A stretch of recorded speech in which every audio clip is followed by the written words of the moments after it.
Hey guys, this is OddOneGaming. This is going to be another Raid Shadow Legends video. Today we are back on the free-to-play and I want to show you how I'm doing my Hydra key today. There are a few of you in the comments when I posted my previous team and my previous key where I actually managed to one key the Hydra on normal. And basically what I mean by one key, for those of you that do not know what it means, one key means doing the getting to the top chest possible with a single key. So last time I did around 9.30 something million, but the previous rotation was a little bit easier. This one is a little bit tougher, and honestly I believe like this one's the hardest rotation. I think like rotation 6 is the hardest because it has all the hardest heads that you kind of need to bring a mechanic to deal with. It has the head of Torment that you need either a Shamel or Cleanser like a Doom Priest to Hanorak or AV Perfect Veil to deal with. I don't have nobody like that. Then you have the head of Mischief that basically steal buffs, spreads those buffs. Again, can be a really annoying, especially because every time he attempts to steal buffs, he also steals your turn meter, so that's really annoying. Then we have the head of Decay that keeps cleansing all the debuffs that you place in there unless you keep him provoked. That's why we have the trusty Master Butcher in here. But yeah, he can keep cleansing debuffs, boost turn meter, and can be extremely annoying.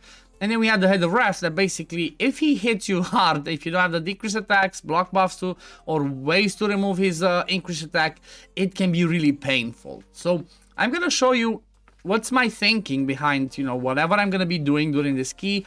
And before we go into that, I want to say that, like, yes, I do have two amazing champions for Hydra. Those are Tombload and Geomancer. They're definitely good, from the early to the last, to the end game. They can still be used in Hydra.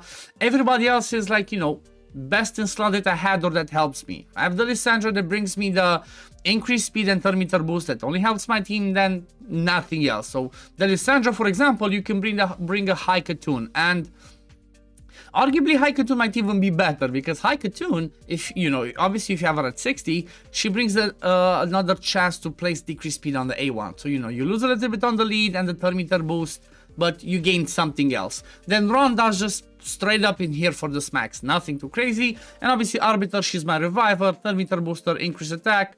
And yeah, Master Butcher, he's just straight up for the provoke, and that's about it.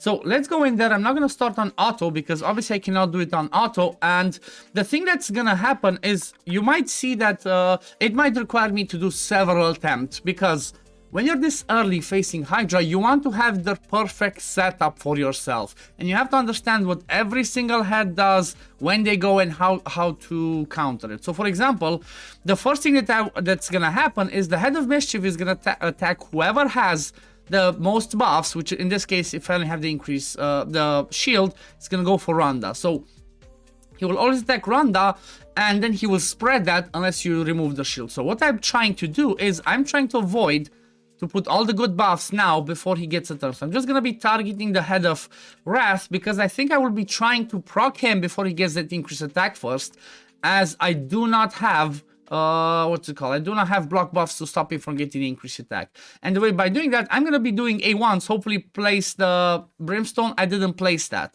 Also, I will be placing HP Burn with Geomancer again on him because I feel like he's the biggest threat. Like, he can just one-shot my team. I can recover from everybody else, but if he's alive, there's a problem.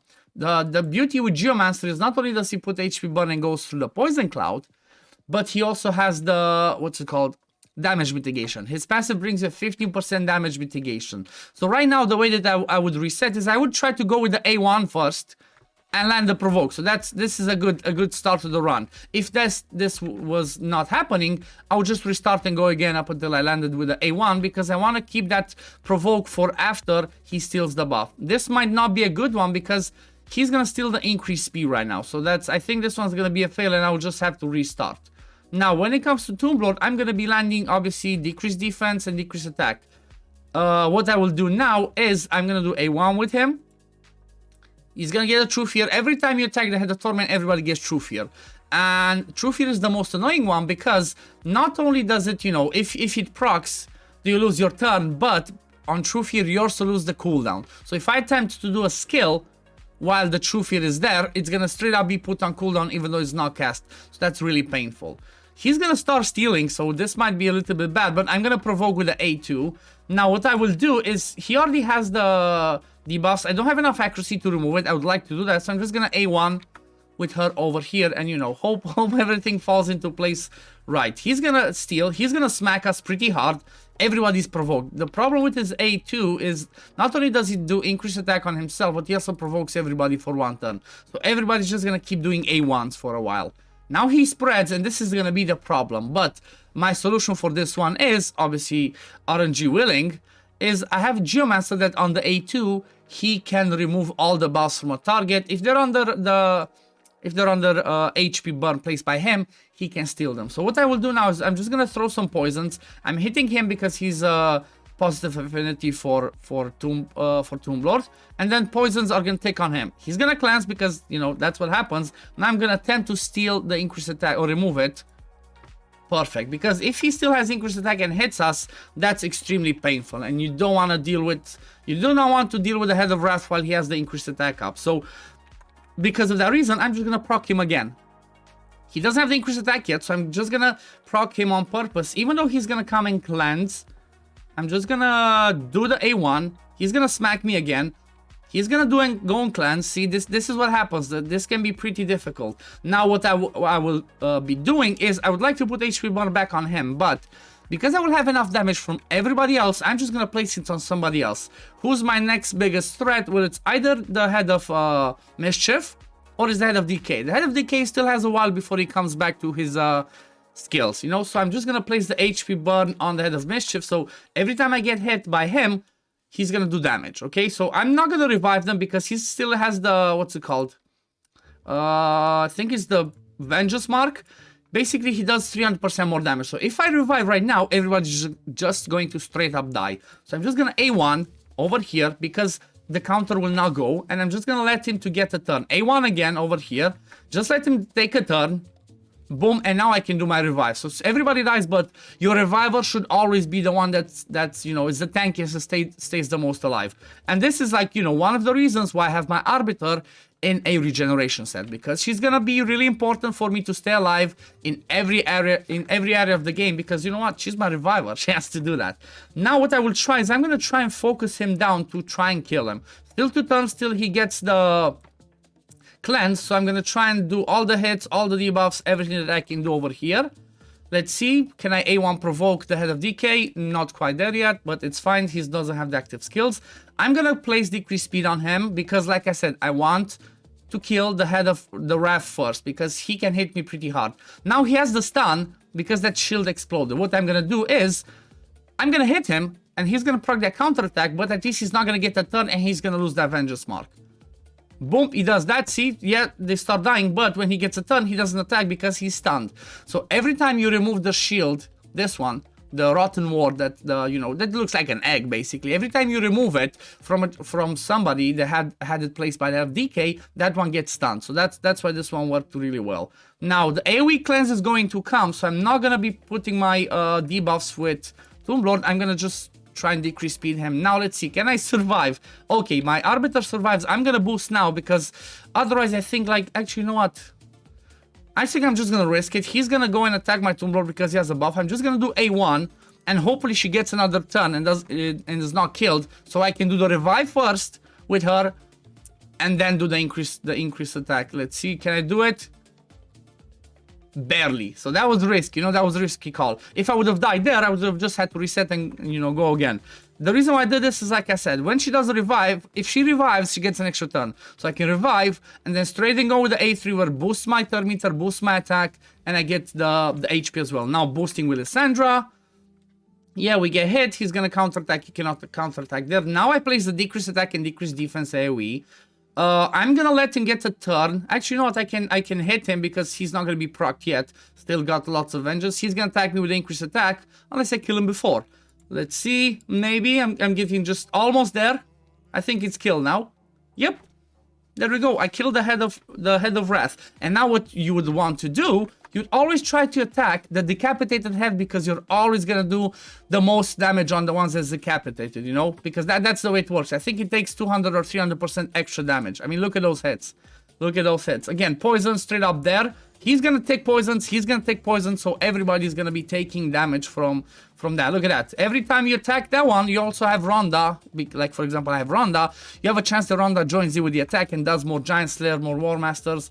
So what I can do now is I can let him do the cleanse over here, or I'm just gonna try and attempt provoke with the A1. I'm not as worried on the single target, what's it called? Single target cleanse, unless this one happens on somebody that, you know, maybe if he ate some one of my champions and he places this one on them, then yes, I would not let him do it. The way that he does it, he does the single target cleanse and puts the life barrier on the one that has the lowest HP. In this case, it's that of Mischief. So I will just go and let's see. I'm gonna try and remove. I'm gonna use this one again. Something with Geomancer. I have Truth here. I have nowhere to cleansing it. So I want to be able to do my HP bar next turn. So if I do the A1, which is an AoE, he's gonna take the Head of Torment again, and he's gonna be, you know, he's gonna be feared. So what I'm gonna do is I'm gonna use the A2, even if it's get the Truth here, I don't care, and attack over here.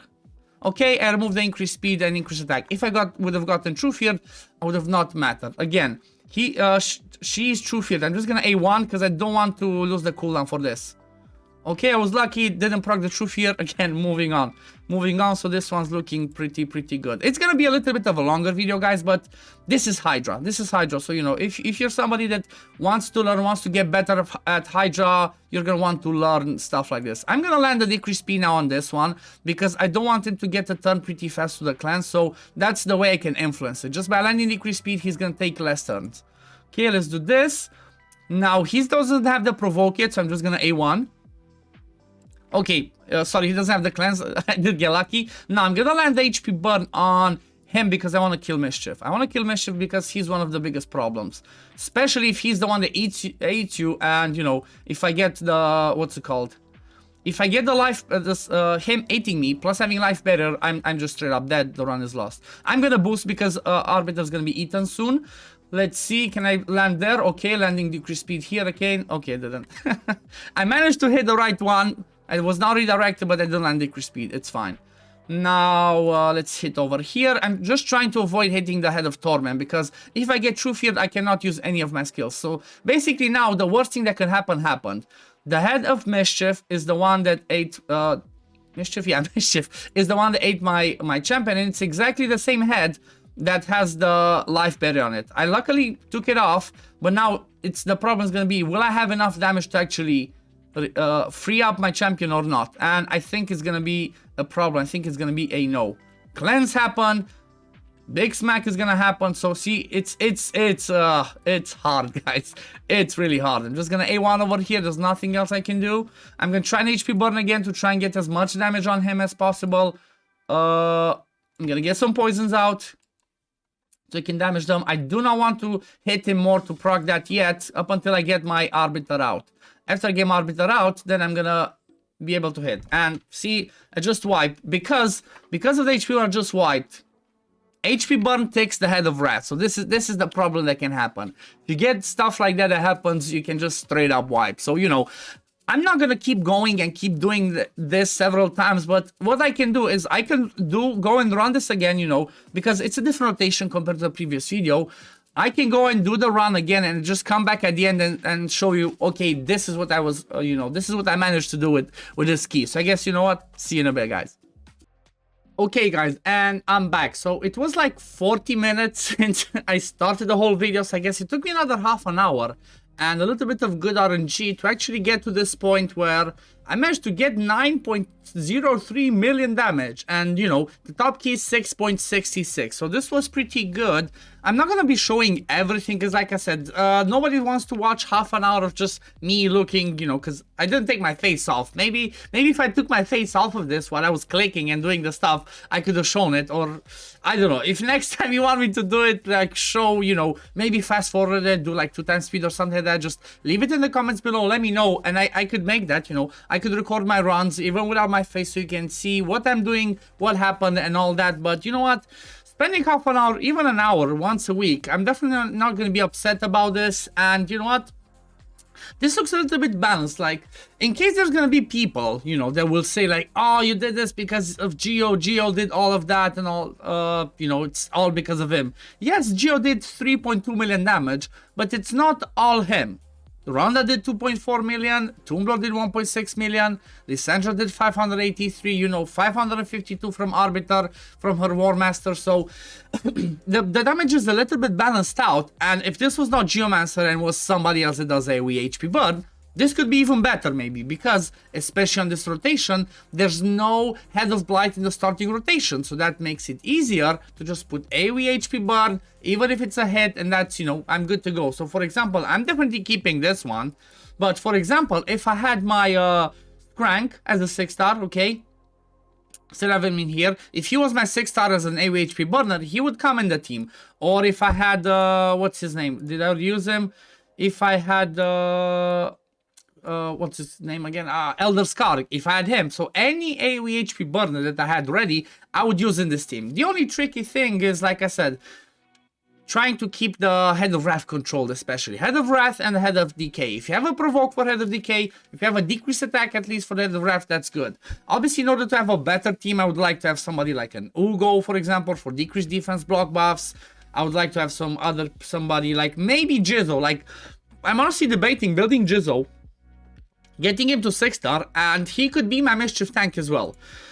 He could bring me the Provoke with here. I have enough turn meter between Arbiter and Lissandra to keep myself moving, where he will come back to this Provoke pretty fast. And then by having the continuous heal that he lands from this one, plus the shield and counterattack that he can place with the A2 on whoever he wants, and that can be himself, I could try and make him a Mischief tank. I don't care about him having damage, so I could just build him, get him to, you know, to 6-star, give him full masteries, and instead of going for the usual, you know, War Master Giant Slayers, because he would just straight up be a utility champ, I can take him in either Unshakable or Eagle Eye at the end. And that means I will be able to build accuracy, resist, then, you know, decent speed, and then survivability on him, and that's about it. I'm honestly debating of actually doing that with Jizzo. That might be the next thing, because after that, I can use my Jizzo on the higher level. You know, the more stats I get, the higher it is.